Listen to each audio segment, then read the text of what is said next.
Yo, DC3 Nation. Is me Draco on comms. The duck hunt. Right now we got Joe and GhostEchoH here. They've played a bit. I just don't remember how they do when they play. But that being said, it's gonna be interesting. Ghost has been really improving here, so just getting things set up. Oh, you're just fixing the. I see. Then I'll tilt it down just a little bit. Okay. The camera is we're fixing things. Awesome. Oh, shit. Yeah, that's fine. Sick. Alrighty. I didn't see what we picked. I think it's PS3 if I had to assume. Now we're just selecting characters, I imagine. Ghost is definitely going Inkling. It's what she's been working on for a while, but we get the villager pick from Joe here. I'm surprised I haven't seen Joe's specific villager. I've seen his Isabel's. Isabel can do like good work, but I'm curious about the villager. Maybe it's a better matchup. Maybe he just wants to work on it. You don't know, but yep, we are on PS2 neutral stage here, getting the jab at ledge. All right. Hey, this matchup is very interesting. Thank you so much. There we go. All right. So I'm here with, is it D Draco? Yeah. You got here with D Draco, 12,000 here, guys. So we have Inkling and Villager. I know that GhostEchoH. Ooh, where is it? I was just saying, I have my mic, by the way. I was just saying, I'm surprised that Joe did pick Villager, because I haven't seen him pick Villager. Like, I know he has an Isabel that he'll typically go, but the Villager pick is very interesting, but could just be like a matchup thing where it could just be matchup experience from Ghosts and to potentially take Joe to advantage. I agree. Joe is definitely known as a little bit of a character special, I would say. Primarily, yes, I have played against his Isabel. I have played against a trio of his characters, including Isabel, Snake, and the other Rob. He has a lot of those like setup characters. That's typically what he plays. He has like a Duck Hunt, like you said, a Rob, a Snake, Wii Fit, an Isabel, a Villager apparently. Pac-Man and is another one. Just a lot of those like setup kind of complicated characters. Oh, and that Tanner is as good as a Spike. Unfortunately, I do think right now resetting back to neutral is a really good thing for Inkling. I mean, Inkling kind of low pros a lot of different moves, and that is kind of no exception here with a lot of Villagers' moves. Slingshot, Nair, a lot of these moves they can kind of just get under. It's not very like quick, and they're not disjointed either. They're very simplistic moves. Yeah. So if Ghost can kind of find her way in and just like get those right hits, then at the end of the day we can definitely see kind of a comeback. But right now Joe is kind of doing a good job at keeping them at bay. Okay, get back to center, because Villager's boxing options aren't too great, so I imagine that for Villager and his disadvantage is very, very not great. You are definitely going to be stressing. All right, but Joe gets our first stock, the neutral B. Very quick option. It's a good out of shield action actually too. Yeah, jabbing near the tree, trying to get like some kind of loop there, but nothing will happen. Ghost really needs to stock soon. 167, that's a high percent lightweight Villager, so he could realistically die to anything here, especially on ledge, like nice, a back air. Back air. I do like the option to kind of jump from ledge and do it instead of just like kind of like doing another aerial off the ledge, and they were already near the ledge, so of course it was going to kill. Getting some nice percent off here at the jab right there. I'm wondering how we're going to see the rest of neutral kind of unfold here. It seems like both these players are kind of very patient. So, characters aside, that does play a big effect into the matchup as well. Yeah, they're playing a lot of footsies, just trying to weave around each other's stuff, where Joe is just trying not to get hit at all, because once he gets hit, Inkling could do those big, big strings, but also Ghost is just trying to get around those slingshots, the Lloyd, the tree, just everything. There's definitely kind of a minefield going on with these characters that Joe plays, right? Obviously, we were talking about that earlier with the character pool he has. Incredibly diverse, however, very similar, and they all kind of work in a set play fashion. They do not want you to touch the ground. They want you to weave and bob it out, kind of like a boxer. So, right now, GhostEchoH isn't doing too bad job at that. Got some percent down, but at the end of the day, Inkling can get in. It's just, getting through this array of projectiles. Yeah, and the patience is working well for Ghost, but it's still hard, right? And she's been doing well, but she's also been trying to preemptively use her move sometimes, like that grab that just got her killed right there. Yeah. And like that up smash. So I feel like if she's a little less preemptive with what she's doing and more so reacting, because Inkling's, that's a good F smash, because Inkling's frame data is pretty fast. So you realistically can react with a preemptive in mind, but if you just completely throw out everything preemptively, you're not really going to get anywhere. Smash Ultimate right now is more about waiting, of course, and I love to add on to that point. You know, throwing out preemptive moves unless they are incredibly safe and or, you know, leaving you at an incredibly good advantage is risky, right? A lot of these top tiers do have that move. I mean, we could just talk about Game & Watch, of course, is a great example. All of his moves damn near are pretty much safe and really, really, really massive, so they're disjointed. So, yeah, I totally agree, and I'm glad that they're able to bring it back. However, right now, we're seeing a turn of events right now. Joe being the one that's down right now, and he is going to die to that up air. Great comeback from GhostEchoH. That was a really, really good comeback. But however, it was still a pretty close game. It was even all the way until last stock. I wonder if we're going to see character switch from Joe, or maybe like, I don't know, so at least some kind of adaptation from Joe. Hopefully, I definitely see this being a very close set between these two. I agree. Oh, we're going to Hollow. Interesting. Shorter stage, so maybe, you know, Villager is going to be the pick here again. See, that makes a lot of sense. I mean, don't get me wrong, Isabel and Villager do similarly function here, but I do think this pick is really good for Villager because of the shorter stage pick, and it makes it easier to like kind of figure out what approach GhostEchoH will be coming in from. For sure, but Ghost also, I feel like Inkling also does have that advantage here on Hollow too, because you have that low top blast zone. But in addition to that, that middle plat could just make it very easy to extend your combos. It can make it very easy to just catch anybody with, let's say, bomb or whatever, just like those really fast falling aerials. So I wouldn't say fast falling, but those somewhat fast falling aerials. Inkling is a character that, because of their low profile, tends to kind of like dash in and out a lot, so they're catching a lot of things that you're trying to do away from Inkling because they have the speed to kind of like get there. It's just the moves themselves, they aren't exactly incredibly long lasting, so yes, they do need to fast fall them, and right now we're seeing a pretty decent string here from Echo, an edge guard attempt, but you know, it happens.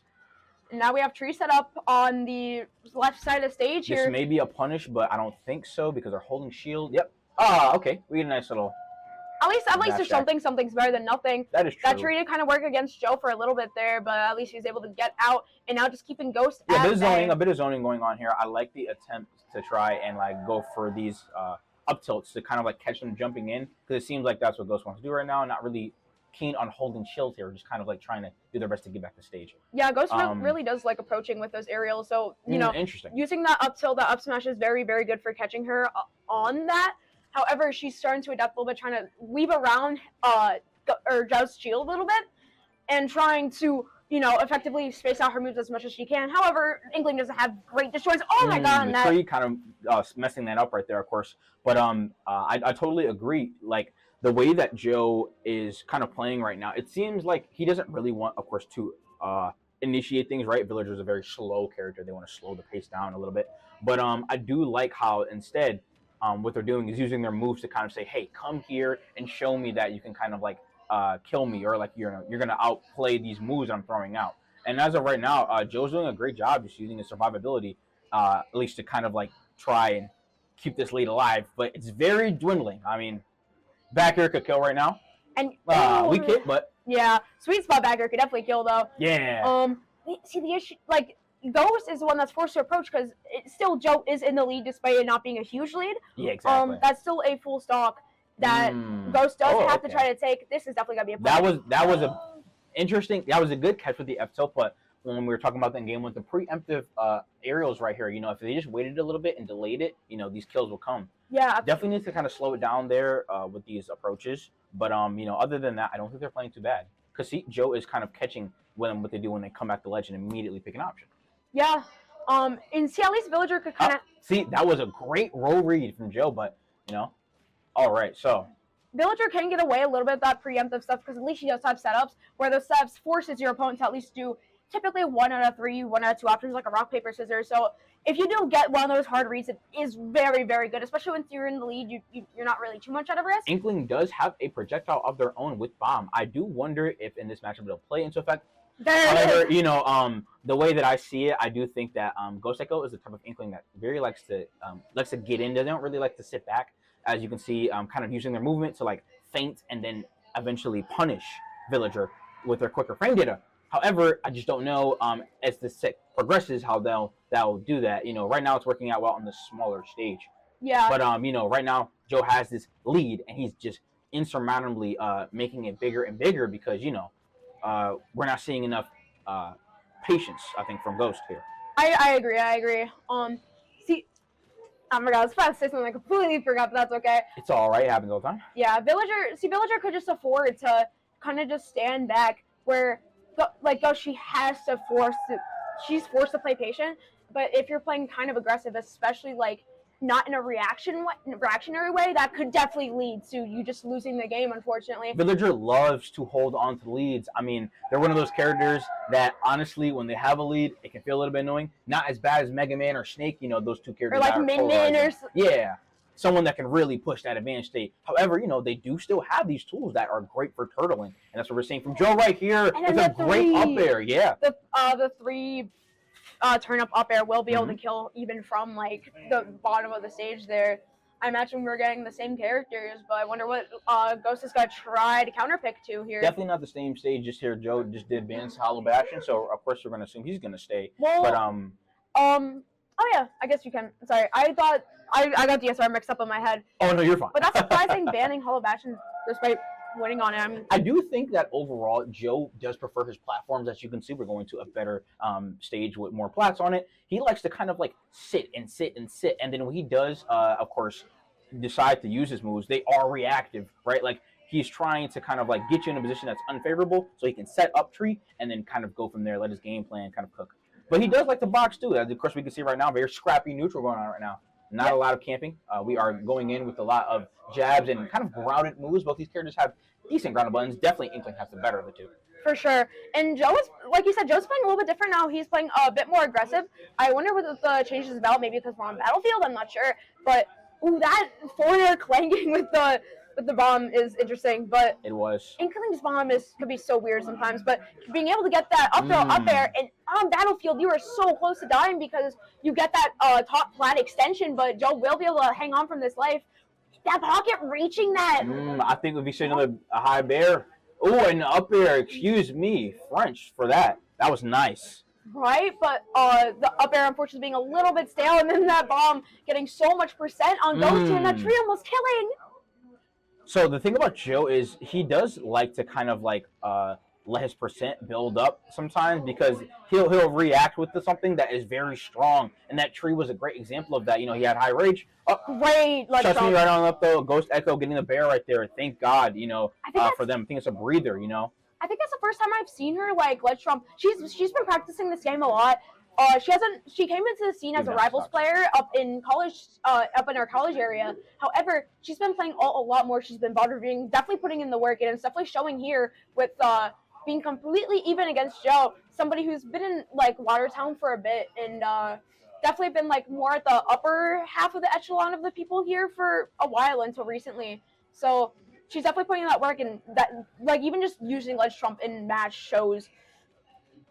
Yeah, you know, of course I don't know too much about GhostEchoH, but I do appreciate the kind of like backstory there. That's really cool. Rivals is a very interesting game, and you know some of the funnies can translate over there. I know a lot of the Rivals players say it's similar to Melee. I don't know how true that is. However, I have seen gameplay. I can say it's very different, but of course still a plat fighter. So you know, it's like a mix between Melee and ult. If I had to assume and it's like a lot of the characters are kind of based off of the Smash characters, but they're all balanced well for the most part. True. However, it kind of can make the entire game feel more bullshitty. But that was a great fair to take that second stock. And back to this game here, Joe is now down.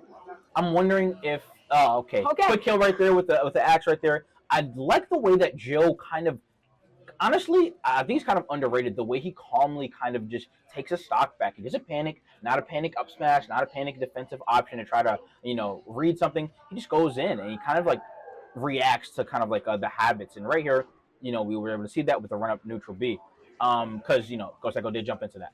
Yeah, I think that's down B, I believe. Oh yeah, sorry. Yeah, yes, you're good. But now Ghost is able to get this string, still keeping this slight lead with this deficit, getting down there, but that will not Yeah, kill. I was about to say, definitely the weak hit, but you know, that I don't know if that would have killed even then. If it was a 3 turnip, I feel like it definitely could have, but also Ghost was at such low percent, I'm not sure. That's true. Inkling's recovery is also pretty yeah. It goes pretty high vertically. So see, that's another reason bad DI on that F smash. However, you know, great for Ghost for being able to catch that. You know, it seems like the battlefield pick was really interesting from both players. However, I do think it did, of course, end up working out. I was seeing the first stock where I guess Ghost was able to get a lot of those strings / reads with the up airs and just kind of pushing Joe to the edge. Yeah, and now we're going back to small battlefield. Joe cannot fake Hollow Bastion because of DSR. Yep. Small battlefield, I think, is also another decent stage for Ghost here. Still going villager, interesting. You know what? If it works, it works. But now we're seeing Joe on his back foot here for a possible upset factor 1 upset. True. This would be an upset, and at the end of the day, you know, tournaments are all about consistency and composure. So let's see if the old, as far as Joe being reliable and consistent, will hold the effect, or GhostEchoH will come here. Right now, swinging out the gates, though, we're seeing Ghost with some incredible advantage state, you know? Yeah, 75%. Pushing Joe at bay. 75% in like the first like 15 seconds is very, very good here. But Joe's answering a little bit of his own with these spares, just trying to wall her out still with the Lloyd in the tree, almost running into the tree too. But now we find Ghost off stage. Another good thing that I do think Battlefield in general does help Inkling with is a lot more of these setups, kind of where like they're sitting there and they're waiting for Joe to kind of come at them because they had that once again that speed. You know, stats are incredibly important in Smash Bros. I mean, a lot of people don't think about that. However, incredibly aggressive option from Echo there, and you know, Joe just punished it perfectly. Yeah, Joe knowing that she's gonna be aggressive there and just standing there, just or forming, being able to cut down that tree and just taking her stock because he probably knew that she was just gonna try to run in. And so that was a great punish, but now we find Joe off stage, but being able to recover that Lloyd, disrupting that forward air, I believe. Yeah. Right now, though, we are seeing a little bit of, you know, desperation from Echo here. I like to see him slow down a little bit. However, you know, getting these grabs and stuff like that are definitely pushing their revenge state, so who knows? Yeah, but now we see Joe going on the complete other side. And Joe's getting a little bit comfortable with the lead! Ooh, and as we see, he capitalizes perfectly. That's a great F smash. I was honestly expecting up smash because I feel like up smash would have connected easier. But you know what? If F smash works, then hey, who am I to say? Nice job on Echo though, getting the quick stop with the down smash. What I'd like to see here is a little bit of a slower placed gameplay. Like I said, we understand that Joe, as multiple showcased this time and time again, he gets these kills when you're overextending. So Ghost can kind of find her way in, get these small neutral wins. I'm sure it'll kind of rattle Joe. So, but right now, Joe is in that driver's seat. Yeah, like especially against Villager, you have to play so patient. And Ghost is still kind of going aggressive here, but those back airs are pretty safe. Joe not being able to get too much of a punish of it, but he's just trying to get that stage control, get hurt off stage. Yeah, we're seeing a lot of patience, of course, from Joe's side. Makes sense here. You know, interacting with the tree right here sometimes can be scary. Regular, we've seen that Inkling's low initial dash was able to prove that being false, but just challenging the tree here kind of has gotten their stock the last, you know, 2 games here. So, you know, I'm just kind of wondering, are we going to see an adaptation to that? Maybe not, but on this edge guard right here, you know, and just really running out of the lead. Hey, you know, very aggressive, proving us there aggression can be king. So, hey, last stock situation here. What do you think the outcome of this match will be so far? I honestly think that Ghost might be able to take it, might be able to reverse it, but also she has to just stay really, really patient around that tree. She doesn't have a full reason to approach around that tree, but her advantage state is very good right now, where she's just following up on those tech chases, following up on those leads. It's just that neutral that she has to work on. We're seeing Joe throw out some very questionable options here. Thank God he didn't roll in right there. However, you know, he is losing neutral. You know, it's going down the hill a little bit. Yeah, he did lose the lead, and right now, Inkling with stage control, at least in the terms of like the percent lock, is not good here. You know, because now the turtling cannot work. He has to approach. Yeah, it's approaching with safe projectiles though. Oh, and now the tree's going away too. We're getting a little aggressive, but I understand. You know, we are at game 4, of course. Game 4 on right here. If we win the set. You have to watch the tree. I'd like to see a little bit more slowing down, but All right, and that's kind of what's going on here. Joe's throwing out a bunch of kill moves, punishing the grab. No up air conversion. That was good on Lilith, knowing that Joe just got immediately try cutting down that tree, and she just jumped right around that. Wasn't able to get a big punish, but at least not being hit by that tree there was very crucial. And now we find Joe in the losing spot right here, being pressured on the corner. However, that grab was clutch. If we can see a tree conversion here, that's a stop. He's waiting. Okay, attacking the tree, so dangerous. And that a grab could, interesting option there. I think a jab right now. Oh, no, we separate. We go back to, so I don't know about that option going back to center. No tech, but the down air whips, but he will definitely be able to recover. Maybe a bomb to cover? No, we're just going straight for the kill moves here. A lot of kill moves being thrown out. I feel like up air on that plaque could just go so much. Right now, I do think giving up these stage control for these aggressive options, to me, is a bad option. But hey, it could work out here in this favor. For sure. I think Joe right now with the tree can kind of make a play. He leaves the tree, separate the corner, he goes back to the tree. All right. The tree's still uncut completely, and it goes away, not really being able to get too much. He knows that. Definitely, definitely a nice high-paced matchup right now. I'm super. And then that will take it. Yes. That was a very good showcasing of how proving your aggression and consistent advantage state can sometimes win you a match outright instead of trying to just slowly beat the opponent's game plan. For sure. And now we get the first upset that we've seen, I'm pretty sure, where Ghost now goes on to winner's quarters instead of Joe. And then I'm pretty sure, yeah. It was a factor one. I'm pretty sure we're going to be on stream now. Yeah, we are going to be on stream. Let's get it. Bang. We'll stop. Oh, do you have your mic? Oh. Yeah, don't want to forget that. Same time. Low-key, I might have to.